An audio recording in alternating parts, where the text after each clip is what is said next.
Good evening Visakha వాజీ news కి స్వాగతం. నా పేరు మీనా కొనతల. ముందుగా వాజీ హెడ్లైన్స్ చూద్దాం. ఆంధ్రప్రదేశ్ విద్యుత్ మీటర్ రీడర్స్ రాష్ట్ర ప్రథమ మహాసభను జయప్రదం చేయాలి. ఏటీయూసీ జిల్లా ప్రధాన కార్యదర్శి జీఎస్జే అచ్యుతరావు పిలుపు.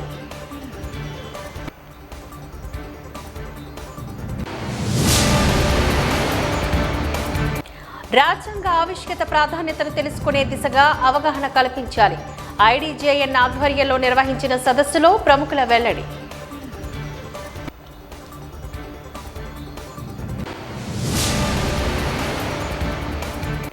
రోడ్డు భద్రతా నియమాలను పాటించండి, ప్రాణాలు రక్షించుకోండి. భద్రతా మాసోత్సవాల ముగింపులో జిల్లా కలెక్టర్ హరీంద్ర ప్రసాద్ పిలుపు.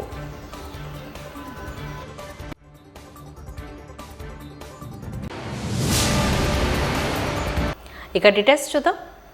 ఆంధ్రప్రదేశ్ విద్యుత్ మీటర్ రీడర్స్ రాష్ట్ర ప్రథమ మహాసభలో జయప్రదం చేయాలి అంటూ ఏఐటీయూసీ జిల్లా ప్రధాన కార్యదర్శి జేఎస్జే అచ్యుతరావు పిలుపునిచ్చారు. ఈ మేరకు అలీపురంలోని సిపిఐ కార్యాలయంలో మహాసభ పోస్టర్ను యూనియన్ నాయకులతో కలిసి ఆయన విడుదల చేశారు. ఈ సందర్భంగా యూనియన్ నాయకులు మాట్లాడుతూ అచ్యుతరావు ఈ సందర్భంగా మాట్లాడారు. విద్యుత్ మీటర్ రీడర్స్ రాష్ట్ర ప్రథమ మహాసభ ఈ నెల 20న విజయవాడ తుమ్మలపల్లి కళాక్షేత్రంలో జరగనుందని తెలిపారు. రాష్ట్ర వ్యాప్తంగా 4,000 మంది మీటర్ రీడర్స్ ఏపీ ఈడీసీఎల్ కాంట్రాక్ట్ కార్మికులుగా గత 15 ఏళ్లుగా విధులు నిర్వహిస్తున్నారు అంటూ వెల్లడించారు. కేంద్ర రాష్ట్ర ప్రభుత్వాలు స్మార్ట్ మీటర్స్ తేవాలని నిర్ణయించి మీటర్ రీడర్ల ఉపాధిని అగమ్య గోచరంగా మార్చాలని ఆందోళన వ్యక్తం చేశారు. కనీస వేతనాలు ఇవ్వడం లేదంటూ విమర్శలు గుప్పించారు.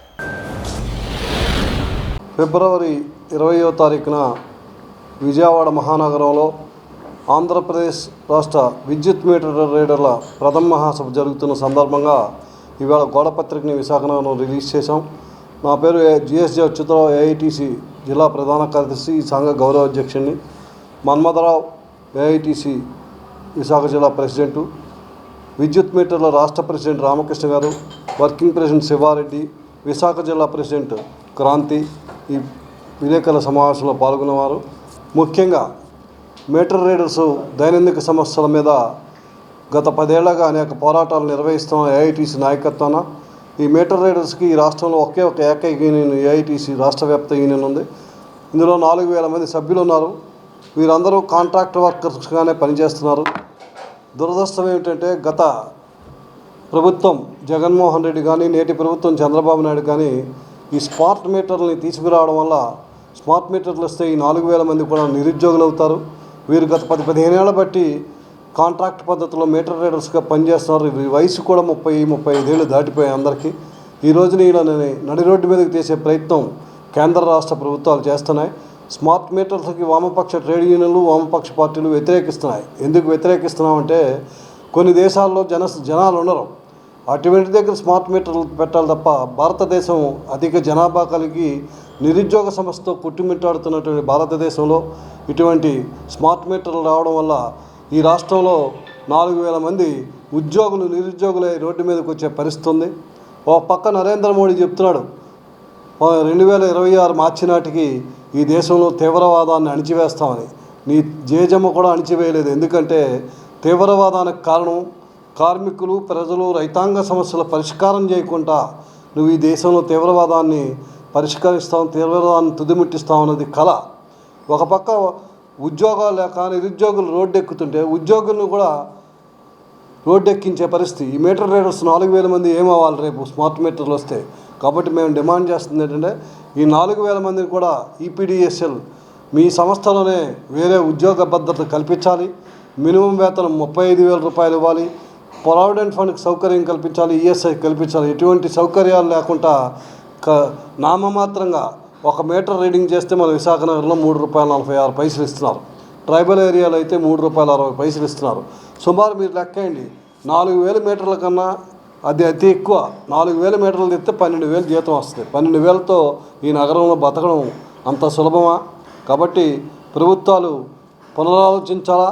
ఈ మీటర్ రీడర్స్ అందరినీ ఇక్కడ ప్రత్యామ్నాయమైన ఉపాధి ఈపీడీసీఎల్లో కల్పించాలని ఈ రాష్ట్ర మహాసభల సందర్భంగా ప్రధానమైన డిమాండ్ చేస్తున్నాం. అదేవిధంగా ఈ స్మార్ట్ మీటర్లకు వ్యతిరేకంగా ఉద్యమం చేయవలసిన పరిస్థితి ప్రజలందరి మీద ఉంది. భవిష్యత్తులో స్మార్ట్ మీటర్లు వస్తే మీ ఇంటికి కష్టం, అదేవిధంగా నిరుద్యోగ సమస్య కూడా పెరుగుతుందని చెబుతున్నాం. కాబట్టి ఈ మహాసభలు జయప్రదం చేయడానికి ప్రథమ మహాసభ సుమారు 4,000 మందిలో 1,500 మంది ప్రతినిధులు రాష్ట్ర వ్యాప్తంగా 26 జిల్లాల నుండి 20వ తారీఖున వచ్చి హాజరవుతారు. ఈ మహాసభలు జయప్రదం చేయడానికి మీ పత్రికా సంస్థతో కూడా సహకారాన్ని అందించాలని కోరుతూ సెలవు తీసుకుంటారు. వేపకుంట జిల్లా పరిషత్ ఉన్నత పాఠశాల వెనుక గోడకు ఆనుకుని ఉన్న ప్రభుత్వ స్థలం ఆక్రమణకు గురైందని స్థానికుడు రాపర్తి రాజు ఆరోపించారు. డాబా గార్డెన్స్ లో ప్రెస్ క్లబ్ లో ఆయన మీడియాతో మాట్లాడారు. 94వ వార్డులో సర్వే నంబర్ 75లో సుమారు 70 గజాల స్థలాన్ని 2004లో కబ్జాదారులు ఆక్రమిస్తే అప్పటి నుంచి స్థానికులు పోరాడుతూనే ఉన్నారని తెలిపారు. 2022లో వైసీపీ హయాంలో స్థానికుల నాయకుల అండదండలతో ఆ స్థలంలో బిల్డింగ్ కట్టారంటూ ఆరోపించారు. దీనిపైన కలెక్టర్కు ఫిర్యాదు చేశామని, కలెక్టర్ స్పందించి ఆ బిల్డింగ్ ను కూల్చమని ఆదేశాలు చేశారని చెప్పారు. స్థానిక నాయకుల అండతో ఆ చర్యలకు అడ్డుకట్ట వేశారని, అధికారులు స్పందించి ప్రభుత్వ స్థలాన్ని కాపాడాలని కోరారు. ఏదైతే 94వ వార్డు వేపగుంట ఎస్సీ కాలనీకి సంబంధించిన మరి భూ కబ్జా వివరణకై ఈరోజు ఈ ప్రెస్ మీట్కి ఏర్పాటు చేయడం జరిగింది. 94వ వార్డులో ఉండబడే తామర్ల నరసింగరావు అనే వ్యక్తి మరి వైసీపీ నాయకులుగా చలామణి అవుతూ వైసీపీ ప్రభుత్వంలో మరి గుమ్మడి కొండమ్మ గారు 57 గజాల ప్లేస్ని కొనుక్కుంటూ దాన్ని 57 గజాలకి పట్టా చూపిస్తూ పక్కన ఉండబడే 40 గజాలని కలుపుకుంటూ ఆ 40 గజాల వ్యక్తి మన గంట్యాడ గుర్రమ్మ గారిది. గంట్యాడ గుర్రమ్మ గారికి పూర్వం మన ఎస్సీ సంఘం నుంచి మరి వాళ్ళు అందజేసిన 40 గజాలకి సంఘం తరపున ఇచ్చిన పట్టా ఉంది. అది ఉన్నప్పటికీ కూడా ఏదైతే ఎవరైతే అన్యాయం అవుతున్నారో ఆ 40 గజాలు మాది అని డిమాండ్ చేసినా సరే ప్రభుత్వం నాది అని చెప్పేసి తామర్ల నరసింగరావు అనే వ్యక్తి మరి 40 గజాలని కబ్జా చేస్తూ మరి మీరు ఏం చేసుకుంటారో చేసుకోండి అని చెప్పేసి ఒక దళిత మహిళని అన్యాయంగా ఈరోజు మంచాన్ని పెట్టే విధంగా మంచం పడి ఈరోజు పెరాలసిస్ స్ట్రోక్తో ఆవిడ బాధపడుతున్నా పట్టించుకొని వ్యవహారం చేశారు. మా డిమాండ్ ఏంటంటే ఈరోజు తామర్ల నరసింగరావు గురించి రెవెన్యూ డిపార్ట్మెంట్కి అదేవిధంగా మన గౌరవనీయులు పెందుర్తి శాసనసభ్యులు పంచకర్ల రమేష్ బాబు గారి దగ్గరకు కూడా మా ఎంఆర్పిఎస్ తరఫున వినతి పత్రం ఇవ్వడం జరిగింది. కానీ కూడా ఇప్పటికీ కూడా రెవెన్యూ సదస్సులో కూడా దీనిపై ఎటువంటి చర్చ జరగలేదు. అదేవిధంగా మరి సదరు ఎమ్మెల్యే గారు కూడా మాకు ఎటువంటి రిప్లై ఇవ్వకపోవడం వల్ల ఈరోజు ప్రెస్ మీట్ పెట్టడం జరిగింది. మా డిమాండ్ ఒకటే తెలియజేస్తున్నాం. కబ్జా గురవుతున్న 94వ వార్డులో ఎస్సీలకు సంబంధించే భూములు కబ్జా జరుగుతున్నాయి కాబట్టి ఈ కబ్జాలపై ఎంఆర్పిఎస్ ఎప్పుడూ కూడా వెన్నదన్నుగా ఉండి ఎస్సీలకు అన్యాయం కాకుండా ఎవరైతే దళిత భూములను ఆక్రమిస్తున్నారో వాళ్ళపై కఠిన చర్యలు తీసుకునే విధంగా మేము ఎంఆర్పిఎస్ తరఫున పోరాడుతూ ఉంటామని తెలియజేస్తూ ఎవరైతే మరి ఈ తామర్ల నరసింగరావు అనే వ్యక్తిపై కఠిన చర్యలు తీసుకోవాల్సిందిగా సదరు ప్రభుత్వాన్ని అలాగే సదరు రెవెన్యూ డిపార్ట్మెంట్ని కూడా కోరుకుంటున్నాం. ప్రభుత్వ రంగ సంస్థల ప్రైవేటీకరణకు వ్యతిరేకంగా ప్రజా గాయకుడు మధ్యదేవిశ్రీ పాట సంఘమిత్ర సూరిబాబు మాట పేరిట జీవీఎంసీ గాంధీ విగ్రహం వద్ద నిర్వహించిన ఈ కార్యక్రమం ఆలోచింపచేస్తుంది. ప్రభుత్వ రంగ సంస్థను కాపాడుకోకపోతే వచ్చే పరిణామాలను వివరిస్తూ దేవిశ్రీ పలు గీతాలను ఆలపించి చైతన్యపరిచారు. పాలకుల వైఖరిని ఎండగట్టారు. 3 రోజుల అవగాహన ఉద్యమంలో భాగంగా ప్రభుత్వ రంగ సంస్థల పరిరక్షణ, ప్రభుత్వ సంస్థల్లో జరుగుతున్న అవినీతికి వ్యతిరేకంగా సంఘమిత్ర సోషల్ సర్వీస్ ఆధ్వర్యంలో పలు కార్యక్రమాలను చేపట్టారు. ఆఖరి రోజు కార్యక్రమానికి బ్రహ్మకుమారి రమ, ఏయు విశ్రాంతాచార్యులు సూరప్పడు అతిథులుగా హాజరయ్యారు. ప్రజా గాయకుడు దేవిశ్రీ పాడిన పాటలు ఆలోచింపచేశాయి. ప్రభుత్వ రంగ సంస్థల ప్రైవేటీకరణతో తీవ్ర పరిణామాలు ఎదుర్కోవాల్సి ఉంటుందని సంఘమిత్ర సూరిబాబు ఆందోళన వ్యక్తం చేశారు. ప్రభుత్వ రంగ సంస్థలు నిలబడాలి అంటే ఆ సంస్థ ఉద్యోగులు అంకితభావంతో పనిచేసి కాపాడుకోవాలి అంటూ హితవు పలికారు. అవినీతిని అంతం చేస్తేనే పురోగతి సాధ్యమని చెప్పుకొచ్చారు. మెరుగైన సమాజం కోసం ప్రతి ఒక్కరూ కృషి చేయాలంటూ పిలుపునిచ్చారు.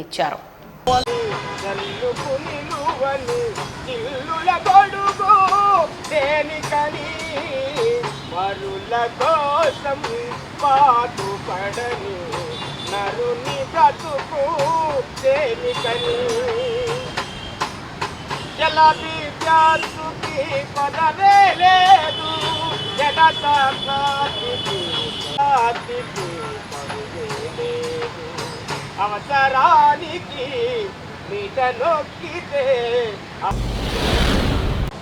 ఒక సాధారణమైన వ్యక్తి సాధారణమైనటువంటి ఉద్యోగ వ్యాపారాలు చేసుకుంటూ 10 మందిని పోషిస్తూ ప్రజల మేలు కోసమే రాత్రి పగలు కూడా కష్టపడేటువంటి వ్యక్తి అండి. ఆయన గత ఒక 10 సంవత్సరాల పైనుంచి బ్రహ్మకుమారిస్ యొక్క రాజయోగ మెడిటేషన్ని చేస్తూ రాత్రి 2 గంటలకి 3 గంటలకు లేచి ఆయన ఆలోచనలన్నీ కూడా పేపర్ మీద పెట్టుకుని వాటిని ఈరోజు కర్మల్లోకి తీసుకొస్తున్నారు.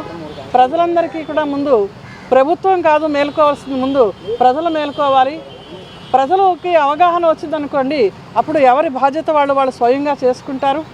ఈరోజు మనం విశ్వాసానికి ఒక కుక్కని చూపిస్తాము, అలాగే కష్టపడి పనిచేయడానికి గాడిదని చూపిస్తాము. ఆ జంతువులను మనం ఫాలో చేసి మన సంస్థను మనం కాపాడుకోవడానికి మనం తీసుకుంటున్న జీతానికి నమ్మకస్తులుగా ఉంటూ విశ్వాసపాత్రులుగా ఉంటూ, అదేవిధంగా ఎవరు కరప్షన్కి లొంగుతూ ఉంటారో, ఎవరైతే ఫ్రాడ్ చేస్తూ ఉంటారో వాళ్ళని పట్టించే విధంగా ఆ కుక్క ఏ విధంగా అయితే చూడండి తన యొక్క దొంగతనం చేయకుండా ఎలాగైతే అరుస్తుందో ఆ విధంగా సత్యాన్ని బయటికి తీసుకొచ్చే విధానం కూడా మనం మనుషులు అలవరుచుకోవాలి. కష్టపడి పనిచేసి స్వయం శక్తితోటి మన సంస్థల్ని, మన ప్రాపర్టీని, మన దేశాన్ని కాపాడుకోవాలని మా సంఘమిత్ర సోషల్ సర్వీసెస్ సూరిబాబు అన్నయ్య గారికి మనసా వాచా కర్మణ ఎప్పుడు కూడా సహాయ సంపత్తులు అందిస్తూ ఉంటాము. ఈరోజు అటువంటి వ్యక్తులు ఉండాలి. మరి నాకెందుకు ఈ సమాజం ఏమిచ్చింది అని కాకుండా ఈ సమాజానికి మనం ఏమిచ్చామనే ఉద్దేశంతో ఆయన చేస్తున్న కార్యక్రమంలో మరి ఈరోజు పోరాటాల సూరిబాబుగా పేరుగాంచినటువంటి మా సూరిబాబు గారు ఇంకా అత్యధిక పోరాటాలు చేయాలని, ఆ పోరాటాలకి సంఘీభావంగా నా వంతు పాటు ఉంటుందని తెలియజేసుకుంటూ నమస్కారం. గత 22 సంవత్సరాలుగా సమాజ శ్రేయస్సు కోసం పలు రకాల సేవా కార్యక్రమాలు చేస్తున్నాను. అందులో భాగంగా మంచివారందరూ ఆనందంగా ఉండేందుకు చెడ్డవారిని అందరూ మంచిగా మార్చుకోవాలి. ఎందుకంటే చెడ్డవారిని వదిలేస్తే అది ఎప్పటికీ కాదు, అది మంచిగా మార్చుకొని ఉండాలని చెప్పేసి అలా 11 రకాల ఉద్యమాలు మొదలుపెట్టాను. ఆ ఉద్యమాల దానికి ఇవాళ 5వ ఉద్యమం అనేది.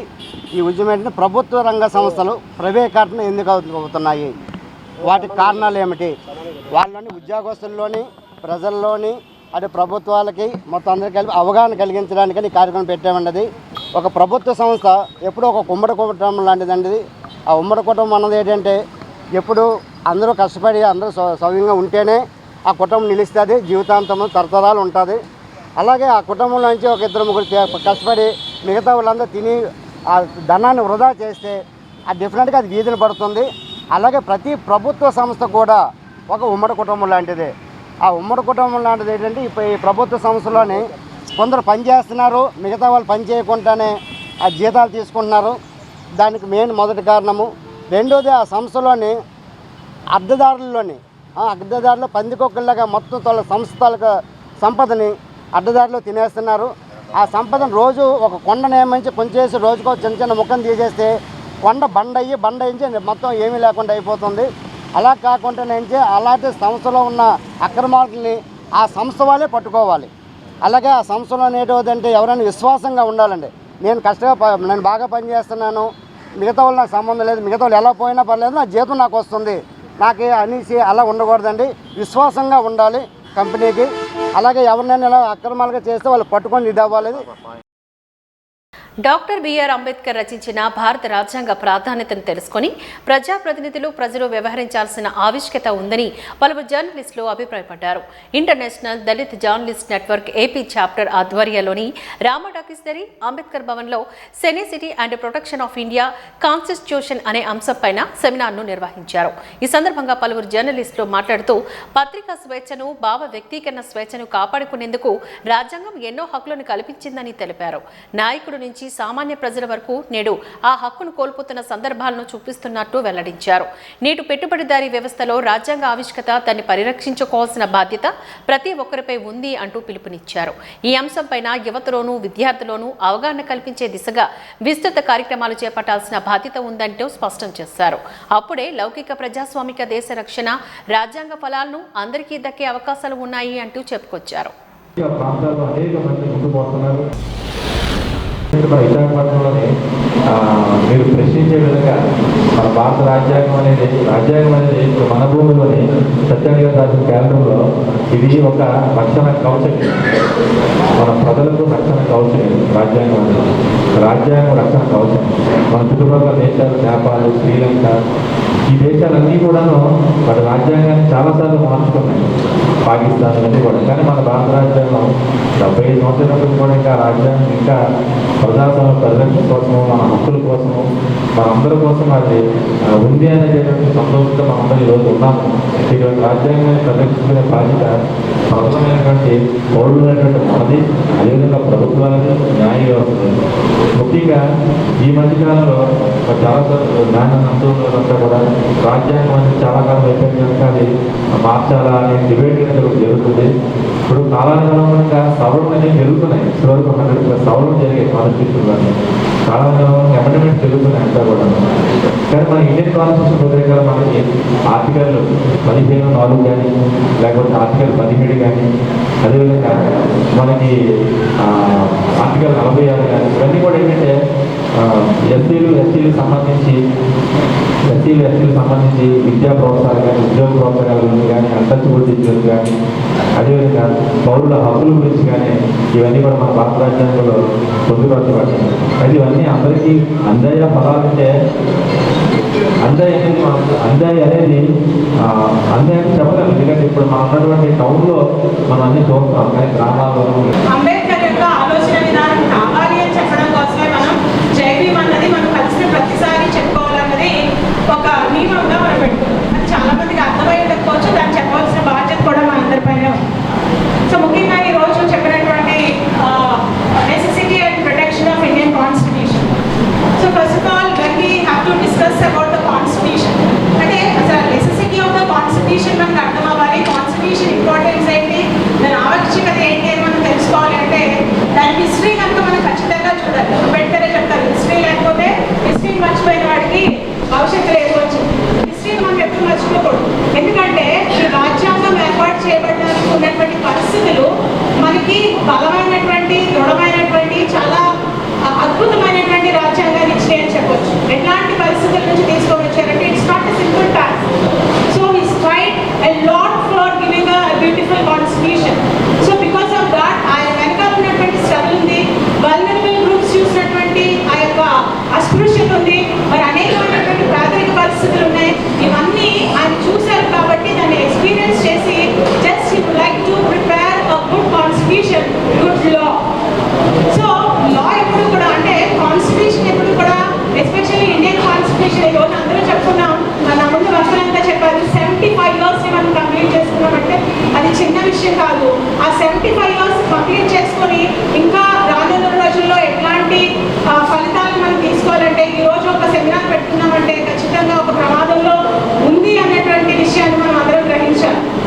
అంటే constitution, what are the very objectives of the constitution? The constitution is only for దళిత ఉన్నతాధికారి పివి సునీల్ కుమార్ ఐపీఎస్ పై రాజకీయ వేధింపులు తగవని దళిత సంఘాల ఐక్యవేదిక నాయకులు హెచ్చరించారు.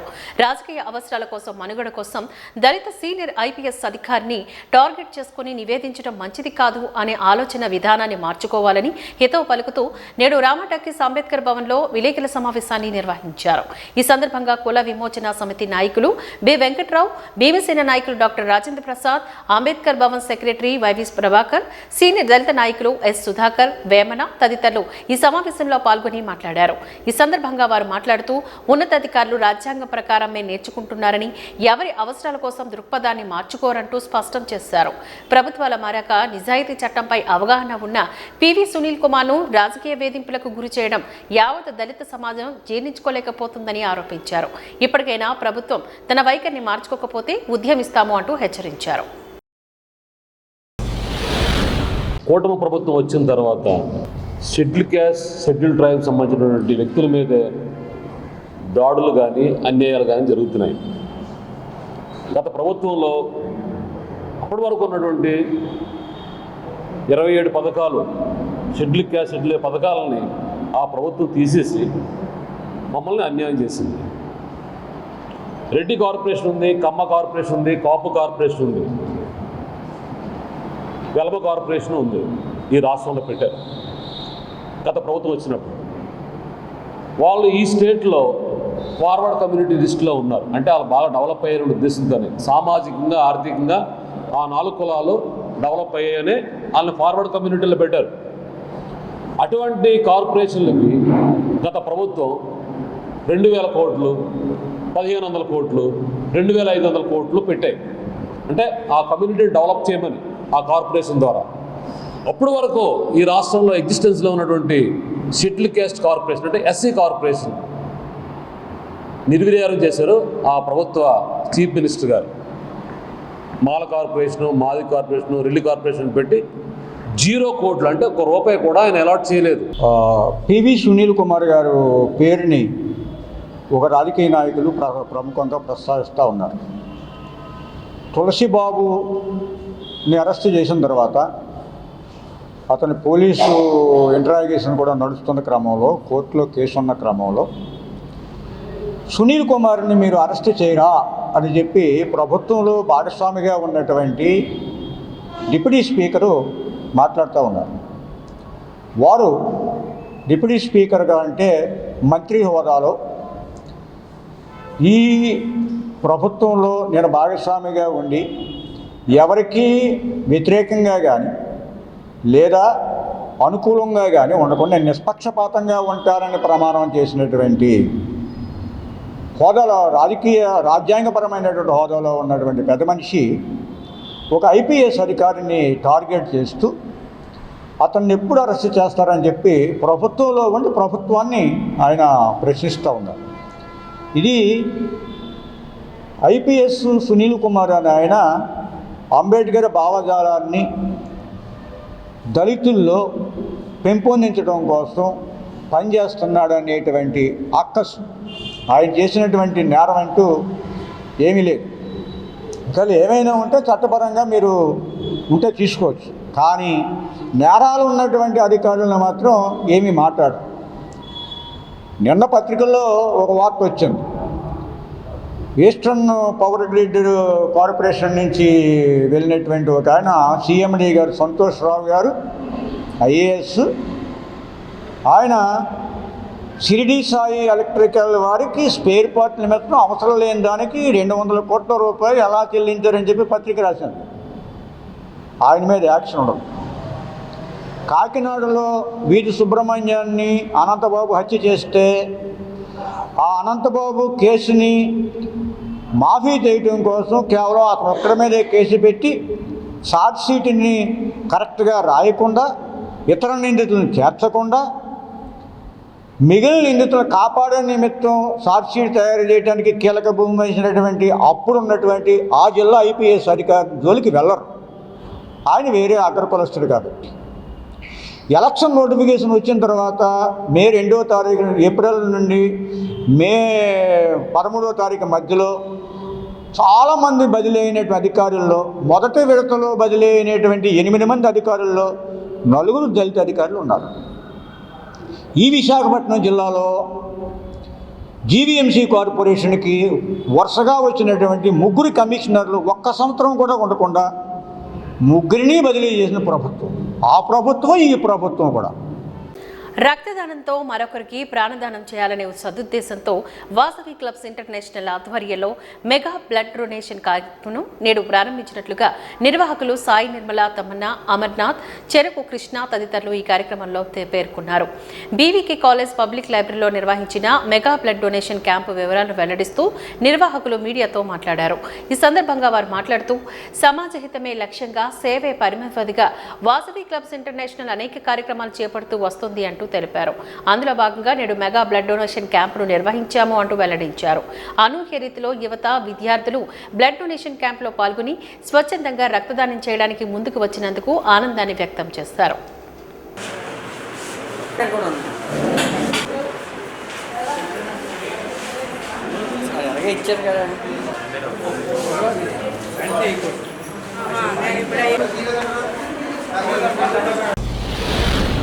డిస్ట్రిక్ట్ V201A గవర్నర్ అయినటువంటి తమ్మన అమర్నాథ్ గారి ఆధ్వర్యంలో ఈ మెగా బ్లడ్ క్యాంప్ జరుగుతుందండి.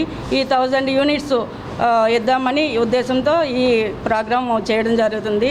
అందరూ స్వచ్ఛందంగా వచ్చి బ్లడ్ ఇస్తున్నారండి. ఈ బ్లడ్ అవసరం సమ్మర్లో చాలా ఉంటుంది.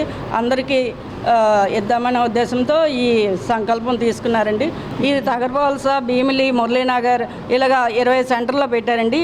ఇప్పుడు ఇది వాల్తేరు కపుల్స్ చేస్తున్న దాంట్లో ఆధ్వర్యంలో డిస్ట్రిక్ట్ లైబ్రరీలో చేస్తున్నారండి. ఇది ఇలా 20 సెంటర్లు పెట్టారండి. అన్నింటిలో కూడా బాగా అవుతుందండి మెగా బ్లడ్ క్యాంపు. ఇప్పటికి 1000+ అనుకున్నాం కదా, ఇప్పటికి ఆల్రెడీ 250 అయిపోయింది బ్లడ్ యూనిట్స్ ఇవ్వడం. మధ్యాహ్నం కల్లా 1000 కంప్లీట్ అయిపోతాయని మేము అనుకుంటున్నామండి. జై వాసవి.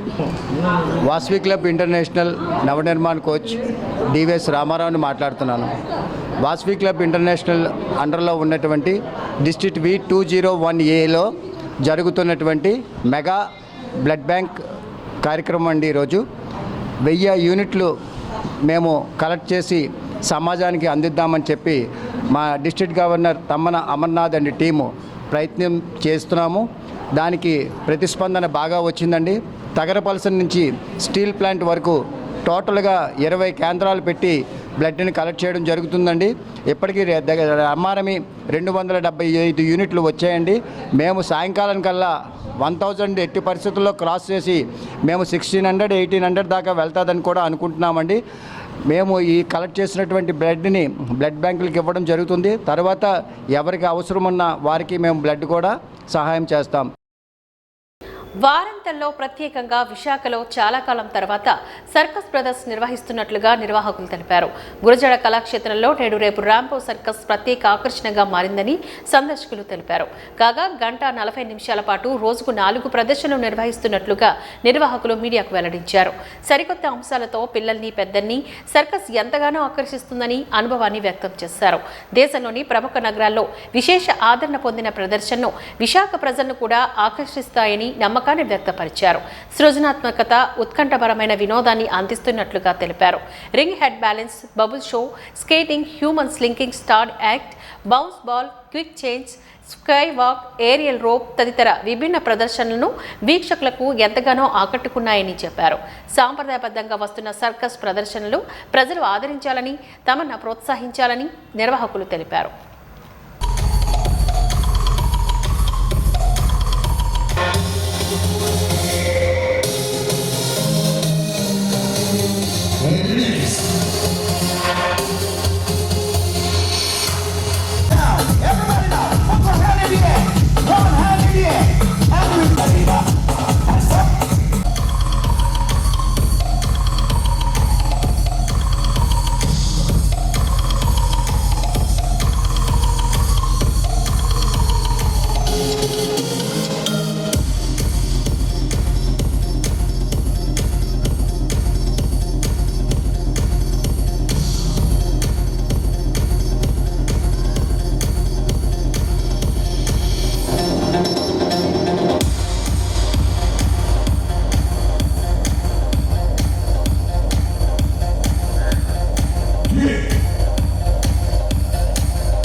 और रंबो सर्कस विशाखापट्टनम आया हुआ है.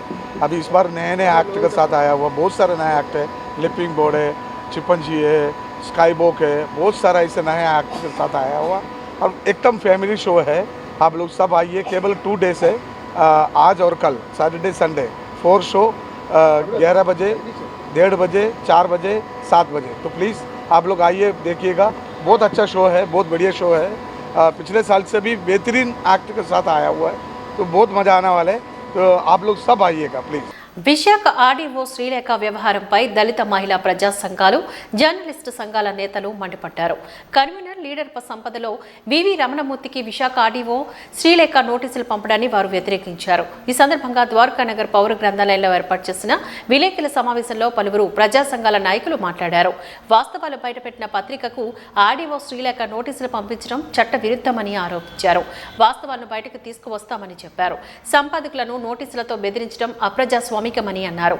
ముదుపక రైతుల భూములకు సంబంధించి పత్రికల్లో వచ్చిన వాస్తవాలను హైకోర్టు అంగీకరించిందని గుర్తు చేశారు. నిజాలు నిర్భయంగా చెప్తున్న పత్రికలపై నోటీసులు పంపించి రాజ్యాంగ విరుద్ధంగా వ్యవహరించడం మంచిది కాదని హితవు పలికారు. అధికారు వినియోగదానికి పాల్పడితే ఉపేక్షించేది లేదు అంటూ హెచ్చరించారు. కార్యక్రమంలో పీఓడబ్ల్యూ రాష్ట్ర అధ్యక్షులు ఎన్ లక్ష్మి, పలువురు న్యాయవాదులు, జర్నలిస్ట్ నాయకులు తదితరులు పాల్గొన్నారు. అయితే మీరు ఇప్పటికైనా రెడీ, మీరు ఎటువంటి ఎంక్వైరీ చేసినా నేను రెడీగా ఉన్నాను, డాక్యుమెంట్స్ పెట్టుకుని రెడీగా ఉన్నాను. మీరు ఎవరెవరి పేర్లు దళితుల భూముల మీద ఎవరెవరి పేరు మీద చేశారో నా దగ్గర ఆధారాలు ఉన్నాయి. ఈ ఎంఆర్ఓ 30 లక్షల రూపాయలు తీసుకొని ఇంకా అదే వైసీపీలో ఉండేటప్పుడు ఎంఆర్ఓ ఇంకా పెందుర్తి మండలానికి వచ్చారు. ఈ ఆర్డీఓ వీళ్ళందరూ కూడా ఈ ఎస్సీఓల భూముల్లో నుంచి బయటికి తీస్తే 12 మంది కంటెంప్ట్లో జైలుకి పోతారని వీళ్ళు దాస్తున్నారు. మీరు సిబిఐ ఎంక్వైరీ చేసినా పర్వాలేదు, సిట్టింగ్ జడ్జితోనే ఎంక్వైరీ చేసినా సరే మేము ముదపాకి రెడీగా ఉన్నాం. అమ్మ నువ్వు నోటీస్ ఇవ్వకు, నేరుగా నాకు ఇవ్వు. ఈ వారెంటు ఐపీసీ ప్రకారం ఇచ్చారా, సిఆర్పిసి ప్రకారం ఇచ్చారా, లేకపోతే భారతీయ న్యాయ సంహిత ప్రకారం ఇచ్చారా, భారతీయ నాగరిక సురక్షా సంహిత తరపున ఇచ్చారా అని ఈ విషయాల జోలికి మేము వెళ్ళడం లేదు. మేము మాట్లాడుతుంది అది వాస్తవమా కాదా. వాస్తవం కనుక ఇప్పుడు రైతులు ఇక్కడే మీరు కూర్చున్నారు వేదిక మీద, ముదపాక సంబంధించిన రైతులు రమణ, అక్కడ రామకృష్ణ వీళ్ళిద్దరు కూర్చున్నారు. ఆ ముదపాక రైతుల యొక్క భూములకు సంబంధించింది హైకోర్టు దాన్ని విశ్వసించింది. వార్తాపత్రికలో రాసిన నిజాన్ని, దళితులకు సంబంధించిన భూములని అక్కడ ఉన్న కబ్జాదారులు జగనన్న ఇళ్ల కాలనీల కోసం ల్యాండ్ పూలింగ్ చేసిన దాన్ని అక్కడ వాళ్ళకి సంబంధించిన అవినీతి చేసి వాళ్ళ భూములకు సంబంధించిన ఇచ్చిన విఎంఆర్డీఏ ఇచ్చిన 900 గజాల స్థలాన్ని కూడా జలవిహార్ రామరాజు దగ్గర ఎంఆర్ఓ ఆఫీస్లో కూర్చొని ఆయన లాక్కుంటున్నాడు రెవెన్యూ వారి సమక్షంలో అని చెప్పి దాన్ని ఆపండి అని చెప్తే ఎవరు ఆపల. ఆ రోజు ఉన్న కలెక్టర్లు కానీ ఆ రెవెన్యూ యంత్రాంగం ఎవరు ఆపల. కానీ కోర్టు దగ్గరికి వెళ్తే వాళ్ళ భూముల్లో మీరు పని చేయవద్దని చెప్పి కోర్టు స్టేటస్ కో ఇచ్చింది. ఆ స్టేటస్ కోని కూడా అమలు చేయకుండా అక్కడ పనులు జరుగుతున్నాయి అని చెప్పేసి మళ్ళీ ఫిర్యాదు చేస్తే ఏ ఎంఆర్ఓ సమక్షంలో ఆయన పూనుకొని చేయిస్తున్నాడో అది జరిగిందని ఫిర్యాదు చేస్తే మళ్ళీ ఆర్డీఓ గారు ఆయన్నే పంపించి ఆయన మళ్ళీ క్లీన్ చిట్ ఇవ్వడం అంటే నేరంలో భాగస్వామి అయినట్టు కాదా? నిజాన్ని నిర్భయంగా చెప్పడం కాదా? మరి నిజాన్ని నిర్భయంగా ఈరోజు కూడా కట్టుబడి ఇప్పుడు పత్రికలో మేమందరం మాట్లాడాం, ప్రజా సంఘాలుగా మేమంతా ముదపాక భూములు చేస్తున్న పోరాటంలో అందరం పాల్గొన్నాం, మేము గొంతెత్తి అరిచాం. పత్రికా మిత్రులు చాలామంది రాశారు ఆ విషయాన్ని అన్ని. మరి దాన్ని ఈరోజు తప్పు అని చెప్పుంటే వాస్తవాలు పత్రికా ముఖంగా మేడం గారు చాలా చక్కగా పత్రికా విలేకరుల సమావేశం పెట్టి ఇదిగో ఈ పాయింట్ మా మీద చెప్పారు, ఇది చెప్పారు, ఇవన్నీ అవాస్తవాలు, మేమంతా ఫెయిర్గా పారదర్శకంగా మేము విచారణ చేశాము, మేము చేసినంత వాస్తవమే అని చెప్పేసి దాన్ని ఖండించవచ్చు. ఆర్డీఓ శ్రీలేఖ గారు పత్రికా వ్యవస్థ మీద దాడిని ప్రారంభించారు. ప్రజల మీద ఇంతకుముందు దాడి ప్రకటిస్తే ఇప్పుడు ఆ దాడిని ఖండించిన, ఆ దాడి గురించి వ్యక్తం చేసిన పత్రికలను కూడా బెదిరించి వారి నోళ్లు మూయించాలనే ప్రయత్నాలకి చేశారు. నిన్న 13వ తారీఖు రాత్రి 9:13 ఆమె ఒక నోటీస్ పంపించారు. మన ఎయిర్పోర్ట్ పోలీసుల ద్వారా ఈ నోటీసులు పంపించారు. ఆమె ఏంటంటే వారెంట్, ఇది నోటీస్ కూడా కాదు, వారెంట్. 13వ తారీఖు రాత్రి 9:13 పంపించిన నోటీసులో ఏముందంటే 14వ తారీఖు మార్నింగ్ 11 గంటలకల్లా నేను వచ్చి ఆవిడ ముందు నిల్చోవాలట. ఇది ఆవిడ హుకం.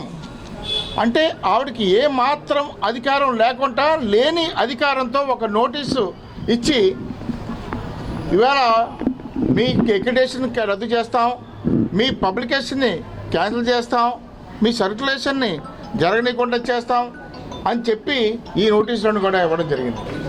అంటే ఒక ఆర్డీఓకి అటువంటి అధికారం ఉంటే ఇవాళ దేశంలో ఏ ఒక్క పత్రిక ఉండేది కాదు. చంద్రబాబు నాయుడు గారో లేకపోతే జగన్మోహన్ రెడ్డి గారో అధికారాన్ని ఉపయోగించి ఆర్టీఓల ద్వారా అన్ని పత్రికలు ఈ పాటికి ముగించేసి ఉండేవారు, అన్ని ఛానల్స్ ఈ పాటికి ముగించేసి ఉండేవారు. లేని అధికారాన్ని గతంలో మీకు గుర్తుండే ఉంటుంది, ప్రవీణ్ ప్రకాష్ గారు కలెక్టర్గా ఉన్నప్పుడు అప్పుడు కూడా లీడర్ పత్రికని ఆంధ్రజ్యోతి పత్రికకి ఒక నోటీస్ ఇచ్చి మీ 2 పత్రికని బ్యాన్ చేస్తున్నామని చెప్పారు. అంటే ఒక కలెక్టర్కి పత్రికలు బ్యాన్ చేసే అధికారం ఈ రాజ్యాంగ వ్యవస్థలో లేదు. పైగా ఈ నోటీస్లో సిఆర్పిసి 505 సెక్షన్ ప్రకారంగా మీకు ఇస్తున్నాం. సిఆర్పిసిని రద్దు చేసి భారత ప్రభుత్వం 7 రోడ్డు భద్రతా మాసోత్సవాల్లో భాగంగా నెల రోజుల నుంచి రోడ్డు ప్రమాదాల కట్టడిపై ప్రజల్లో అవగాహన కార్యక్రమాలు చేపడుతున్న ప్రభుత్వం నేడు జిల్లా కలెక్టర్ ఆధ్వర్యంలో బైక్ ర్యాలీని నిర్వహించారు. ఈ సందర్భంగా జిల్లా కలెక్టర్ జెండా ఊపి బైక్ ర్యాలీని ప్రారంభించారు. అనంతరం జిల్లా కలెక్టర్ మీడియాతో మాట్లాడుతూ రోడ్డు భద్రతా నియమాలను పాటించడం వలన అకస్మాత్తుగా జరిగే ప్రమాదాలను, ప్రాణ నష్టాన్ని తగ్గించొచ్చని అన్నారు. యువత, ద్విచక్ర వాహనదారులు తప్పనిసరిగా ట్రాఫిక్ నియమ నిబంధనలను పాటించాలని కోరారు.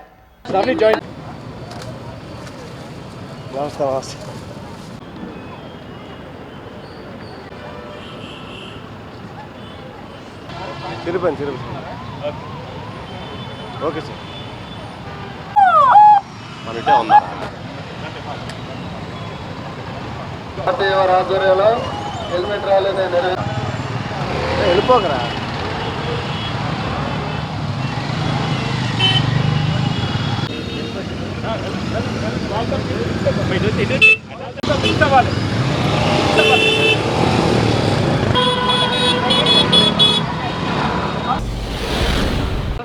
ఈ రవాణా భద్రత మాసోత్సవాలు ఈ రోజుతో ముగింపు కానున్నది. దాంట్లో భాగంగా ఈరోజు కూడా మనము ఒక 2 వీలర్ ర్యాలీ చేపట్టడం జరుగుతున్నది. ఈ కార్యక్రమం విజయవంతంగా జరగడానికి కారణమైన చాలామంది ఎన్జిఓ సభ్యులు, అదేవిధంగా రోటరీ క్లబ్ వారు, వాళ్ళందరికీ కూడా ఈరోజు మనము సత్కారం చేయడం జరిగింది. వాళ్ళు ఎలా ముందుకు వచ్చి ఈ వారోత్సవాలు, మాసోత్సవాలు జరిపారో, సక్సెస్ఫుల్గా మనం కండక్ట్ చేయగలిగామో, అదేవిధంగా ప్రతి ఒక్క సిటిజన్ కూడా ముందుకు రావాలి. ఈ రోడ్ సేఫ్టీ యొక్క ఇంపార్టెన్స్ని అర్థం చేసుకోవాలి. రెస్పాన్సిబుల్ సిటిజన్స్గా ప్రతి ఒక్కరు కూడా కొనసాగించాలని ఈ సందర్భంగా తెలియజేస్తున్నాను. రోడ్ సేఫ్టీ కాంప్రమైజ్ కావడం వల్ల చాలామంది ప్రతిరోజు కూడా చనిపోవడం జరుగుతుంది. ఈ మధ్యలో మన విశాఖ నగరం తీసుకుంటే ఈ హెల్మెట్ రూల్స్ అన్నీ కూడా మనం మ్యాండేటరీగా స్ట్రిక్ట్గా ఎన్ఫోర్స్ చేయడం జరుగుతున్నది. కొంతమంది దీనికి అభ్యంతరం వ్యక్తం చేస్తున్నారు. But they have to realise that we are saving lot of lives in the process. Just because it is a small discomfort, ఒక చిన్న డిస్కంఫర్ట్ అని వాళ్ళు అనుకుంటున్నారు. బట్ దీనివల్ల ఎన్నో ప్రాణాలు మనము కాపాడుతున్నాం అనేది అందరూ కూడా గుర్తుపెట్టుకోవాలి.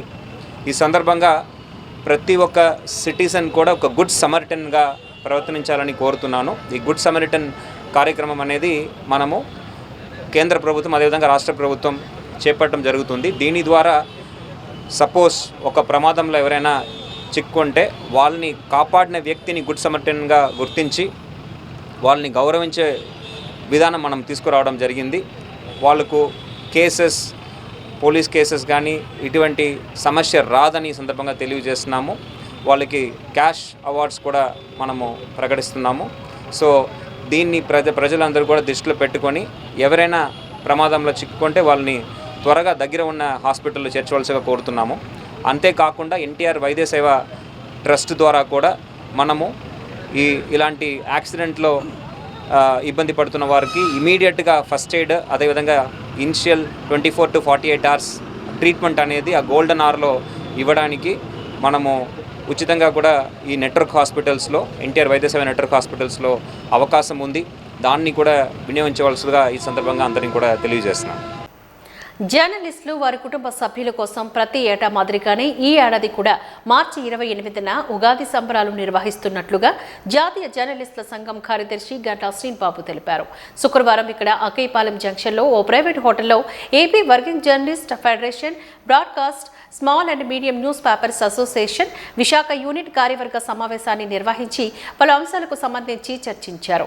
ఈ సందర్భంగా జాతీయ కార్యదర్శి గంటా శ్రీనిబాబు మాట్లాడుతూ అల్లూరి విజ్ఞాన కేంద్రంలో ఈ సంబరాలు అత్యంత ఘనంగా నిర్వహించడం జరుగుతోందని చెప్పారు.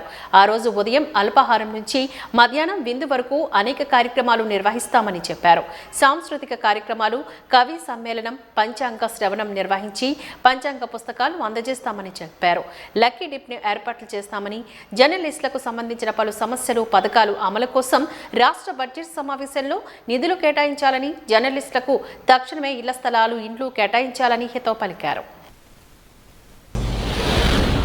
ఆంధ్రప్రదేశ్ వర్కింగ్ జర్నలిస్టుల ఫెడరేషన్, ఏపీ బ్రాడ్కాస్ట్ జర్నలిస్టుల అసోసియేషన్, అలాగే AP small and medium news papers association urban యూనిట్లన్నీ కూడా ఈరోజు విశాఖపట్నం దండపర్తి జంక్షన్లో ప్రత్యేకంగా కార్యవర్గ సమావేశం నిర్వహించుకోవడం జరిగింది.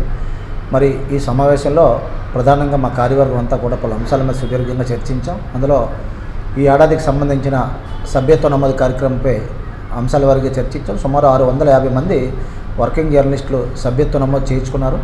ఇది తుది జాబితా తయారు చేసి మరి రాష్ట్ర కార్యవర్గానికి నివేదిస్తాం. అలాగే వచ్చే నెల 28న అల్లూరి విజ్ఞాన కేంద్రంలో ఉగాది సంబరాలు నిర్వహించడానికి కూడా కార్యవర్గం నిర్ణయం తీసుకుంది. ప్రతి ఏటా మాదిరిగా ఈ ఏడాది కూడా ఆ రోజు ఉదయం నుంచి కూడా అల్పాహారం, సాంస్కృతిక కార్యక్రమాలు, పంచాంగ శ్రవణం, కవి సమ్మేళనం, పండితుల సత్కారాలు ఉంటాయి. అదేవిధంగా మధ్యాహ్నం విందు భోజనంతో ఈ కార్యక్రమాలన్నీ ముగుస్తాయి. కాబట్టి జర్నలిస్టులు, వారి కుటుంబ సభ్యులందరూ కూడా ఈ కార్యక్రమానికి హాజరై జయప్రదం చేయాలని కోరుతూ, ఏదైనా సరే వర్కింగ్ జర్నలిస్టుల కోసం పూర్తి స్థాయిలో మా పరిధి మేరకు కష్టపడి పనిచేసేది మాత్రం వర్కింగ్ జర్నలిస్టుల ఫెడరేషన్. ఇది రాష్ట్రంలోనే అతిపెద్ద యూనియన్, ప్రభుత్వ రికగ్నైజేషన్ ఉన్న యూనియన్ బ్రాడ్కాస్ట్ కానీ ఇది కానీ. ఏదైనా సరే భవిష్యత్తులో కూడా ఈ బడ్జెట్ సమావేశాల్లో ప్రధానంగా ముఖ్యమంత్రి చంద్రబాబు నాయుడు గారికి, ఉప ముఖ్యమంత్రి పవన్ కళ్యాణ్ గారికి, మంత్రి నారా లోకేష్ గారికి ఇప్పటికే మేము జర్నలిస్టుల సమస్యలకు సంబంధించి వినతిపత్రాలు ఇవ్వడం జరిగింది. అలాగే మరోసారి కూడా బడ్జెట్ సమావేశాల్లో వినతిపత్రాలు ఇవ్వడానికి మన రాష్ట్ర కార్యవర్గం ప్రయత్నాలు జరుపుతుంది. ప్రధానంగా జర్నలిస్టులు ఇళ్ల స్థలాలు కేటాయించాలని, ఇల్లు కేటాయించాలని, అలాగే అక్రిడేషన్లు ప్రక్రియ సులభతరం చేయాలని, దాంతోపాటు ప్రమాద బీమా అనే పాలసీని పునరుద్ధరించాలని, తమిళనాడు ప్రభుత్వం తరహాలో వర్కింగ్ జర్నలిస్టులుగా పనిచేసి పదవీ విరమణ చేసిన వారికి పెన్షన్ సదుపాయం కల్పించాలని ప్రత్యేకంగా తీర్మానించి సమస్యలను పరిష్కరించాలని కోరుతున్నాం. ఎందుకంటే తమిళనాడులో పాలసీ పరిశీలించిన మీదట 20 ఏళ్ళు పనిచేసినట్లయితే ఆ జర్నలిస్టుకు దాదాపు 5 లక్షల రూపాయలు పెన్షన్గా నిర్దేశించారు. అలాగే మన ఆంధ్రప్రదేశ్ ప్రభుత్వంలో కూడా ఎవరైతే వాళ్ళ సర్వీస్ని బట్టి వాళ్ళకి పెన్షన్ సదుపాయం కల్పించాలని కోరుకుంటూ ఈ సమావేశానికి హాజరైన వారందరికీ కూడా పేరు పేరున ప్రత్యేకంగా ధన్యవాదాలు తెలియజేసుకుని సెలవు తీసుకుంటాం. మనం జనవరి 20 నుంచి మెంబర్షిప్ డ్రైవ్ పెట్టాం. దాదాపు 650 వరకు మన మెంబర్షిప్ లిస్ట్ తయారైంది. ఇది త్వరలో స్టేట్ కమిటీకి పంపిస్తాం. అదేవిధంగా మార్చి 28న ప్రతి సంవత్సరం మాదిరిగానే ఇది ఉగాది సంబరాలను ఘనంగా నిర్వహించాలని నిర్ణయించాం. ఇందుకు సంబంధించి మన జాతీయ కార్యదర్శి గంటల శ్రీనిబాబు గారి నాయకత్వంలో ఈ కార్యక్రమం అద్భుతంగా నిర్వహించి ప్రతి జర్నలిస్టు వాళ్ళ కుటుంబ సభ్యులతో ఆనందాన్ని పంచుకోవాలని భావిస్తూ ఈ కొత్త సంవత్సరంలో అందరూ జీవితాలు కూడా కొత్తగా ఉండాలి, జర్నలిస్టులందరూ కూడా ఇల్లు లేదా ఇళ్ల స్థలం రావాలని కోరుకుంటూ, అదేవిధంగా ఆ రోజు మనం కల్చరల్ ప్రోగ్రామ్స్ కూడా మన ఈరోజు ఈశ్వరరావు గారు, మదన్ ఈ బృందం కూడా చక్కగా నిర్వహిస్తుంది. వెన్యూ మనం శ్రీనివాస్ ప్లస్ జగన్మోహన్ గారు చూస్తున్నారు. వాళ్ళకి కూడా ఈ సందర్భంగా ధన్యవాదాలు తెలియజేస్తూ, ఉగాది సంబరాలని అద్వితీయంగా నిర్వహిస్తాం కాబట్టి ప్రతి ఒక్కరికి ఇందులో భాగస్వామ్యమే చక్కగా. అది మన గాజువాక రాంబాబు అండ్ రవికుమార్ గారు కూడా ఈ చీరల స్పాన్సర్ చేస్తూ ఉన్నారు. వాళ్ళకి కూడా ధన్యవాదాలు తెలియజేస్తూ, ఎవరెవరు మనకి సహకరిస్తున్నారో అందరికి కూడా హృదయపూర్వక కృతజ్ఞతలు తెలియజేస్తూ. వాజీ న్యూస్ ముగించే ముందు ముఖ్యాంశాలు మరొక్కసారి చూద్దాం. ఆంధ్రప్రదేశ్ విద్యుత్ మీటర్ రీడర్స్ రాష్ట్ర ప్రథమ మహాసభను జయప్రదం చేయాలి. ఏటీయూసీ జిల్లా ప్రధాన కార్యదర్శి జీఎస్జే అచ్యుతరావు పిలుపు.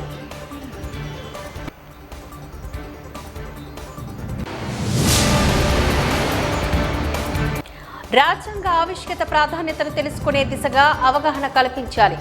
ఐడీజేఎన్ ఆధ్వర్యంలో నిర్వహించిన సదస్సులో ప్రముఖుల వెల్లడి.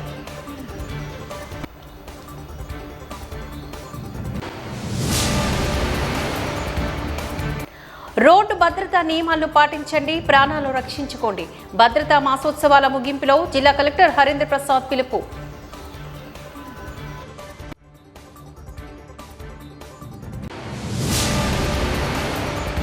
వాజీ న్యూస్ ఇంతటితో సమాప్తం. నమస్కారం.